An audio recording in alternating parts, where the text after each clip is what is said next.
Dumito muna tayo kay Roque. Naku po, hindi ko alam kung ako ang pinaparinggan ni Roque. Gagalit yata sa atin. No? Mukhang galit si Roque sa atin. Kasi naman ho kayo eh. Kada iba-vlog natin si Roque, lagi kayong nagko-comment, sasabihin nyo, bigyan ng lollipop si Roque. Sasabihin nyo, bigyan ng ratbo si Roque. Ay, ng hotdog si Roque. Sorry.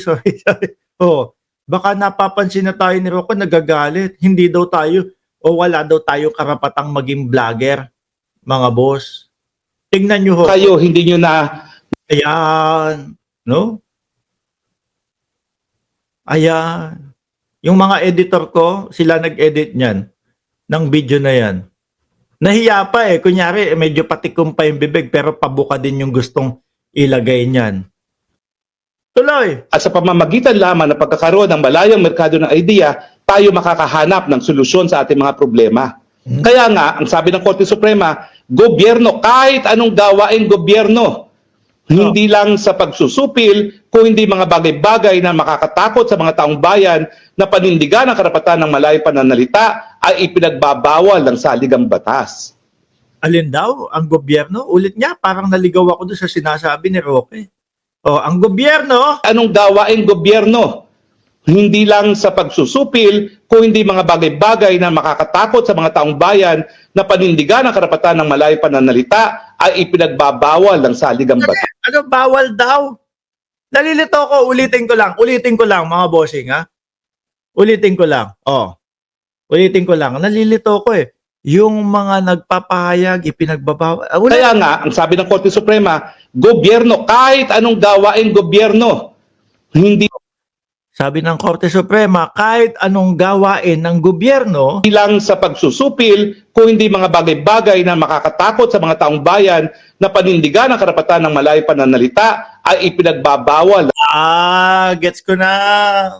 No, bakit kami? Malaya kami nakakapagsalita. Merong mga ibang vlogger ninyo, malayang nakakapagsalita. Hindi kinukulong. Walang kinukulong. Di po ba? Pero yung mga labis-labis at walang katotohanan na, hindi na yung kasama sa malayang pagsasalita, Roque. Mali na yun.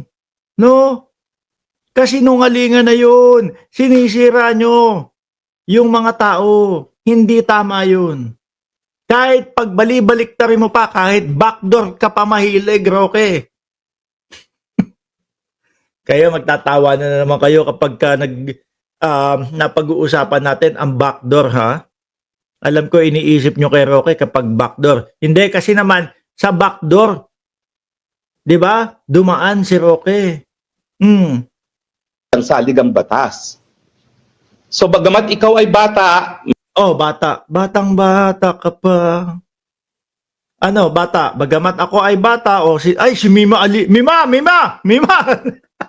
si Mike Ramos nagtuturo, kanina si Sangkay dyan. Ngayon naman si Mima Ali siya. Mima, ikaw yata to, Mima! Mr. Vlogger, hindi excuse yan na hindi mo naintindihan na napaka-importante ng kalayaan ng malayang pananalita at hindi Oo nga. No? Importanteng malaya ang pagsasalita. Pero hanggang doon lang tayo sa katotohanan. Huwag tayong umabot. Huwag tayong umabot doon sa nag-iimbento na lang. Diba?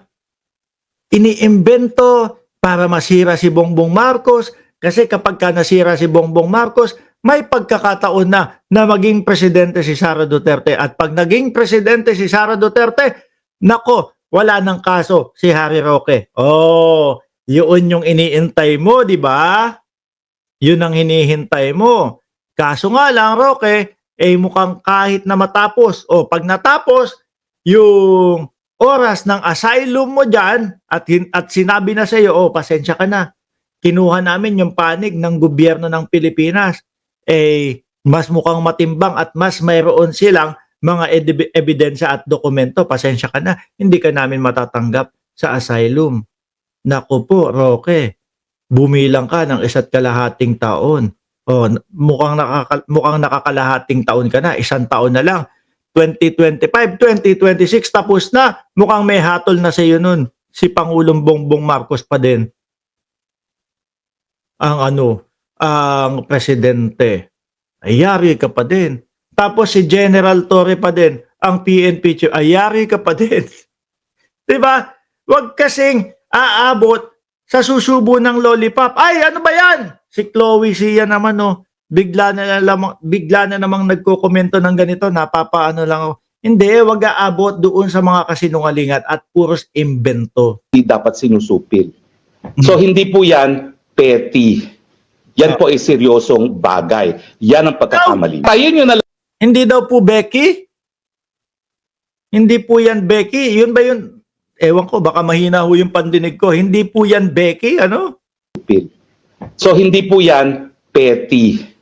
Yan po ay Petty naman pala, hindi daw petty. Kala ko hindi Becky. seryosong bagay. Yan ang pagkakamali. Tayo nyo na lang ako. Bakit may biglang ganon? Ba't biglang pumapasok? Patayin na lang daw ho siya. Ulit nga. Petty. Oh. Yan po ay seryosong bagay. Yan ang pagkakamali. Tayo nyo na lang ako. Kaysa ako'y magpapasumpil sa inyo. Seryoso ako. Barilin nyo na lang ako. Hindi Ano ba to? Ay, yung mga editor ko.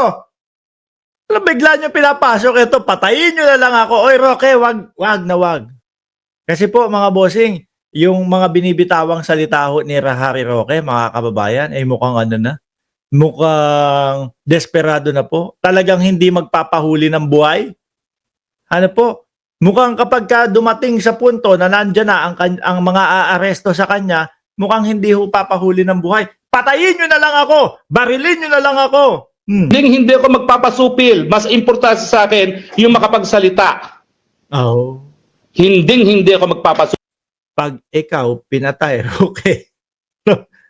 Pag ikaw pinatay, Roque, hindi ka na makakapagsalita noon. Huwag mo nanaisin yun. Ako po, kawawa yung mga anak mo. Eto ha, Roque, kesa naggagaganyan ka. Ano ba naman yung sumuko ka? Total naman, sabi mo, may karapatan ka at nasa iyo ang katotohanan. Di ba, mga kababayan?